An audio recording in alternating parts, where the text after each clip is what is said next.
গত 1 সেপ্টেম্বর ভারতের ত্রিপুরায় আত্মীয়র বাড়িতে মায়ের সাথে যাওয়ার সময় মৌলভীবাজারের জুরি সীমান্তে ভারতীয় সীমান্তরক্ষী বাহিনী বিএসএফের গুলিতে প্রাণ হারায় 16 বছর বয়সী স্বর্ণা দাস। আহত হন স্বর্ণা দাসের মা। পরে পতাকা বৈঠক করে প্রায় 48 ঘণ্টা পরে মরদেহ ফেরত দেয় বিএসএফ। হত্যার ঘটনায় ভারত সরকারের কাছে আনুষ্ঠানিক প্রতিবাদও জানায় বাংলাদেশের পররাষ্ট্র মন্ত্রণালয়।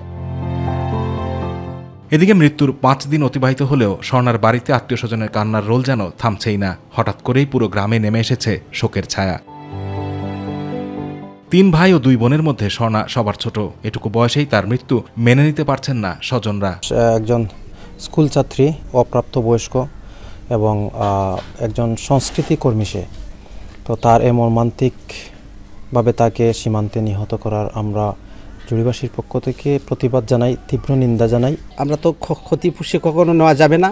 তারপর আমি উচিত ক্ষতিপূরণ এবং এটাই হত্যার বাংলাদেশের সরকারের কাছে আমি হত্যার আন্তর্জাতিক বিচার দাবি করছি। স্বর্ণার মতো আর যেন কেউ সীমান্তে বিএসএফের গুলিতে প্রাণ না হারান সে বিষয়ে কঠোর পদক্ষেপ নিতে সরকারের প্রতি আহ্বান জানিয়েছেন সংশ্লিষ্টরা। সমগ্র বাংলাদেশের পক্ষ থেকে জানান দেবার চাই যে ফেলানির রক্ত এখনো শুকায় নাই, তারই মধ্যে তারা আমার আয়ের বোন স্বর্ণাকে নির্মমভাবে হত্যা করেছে।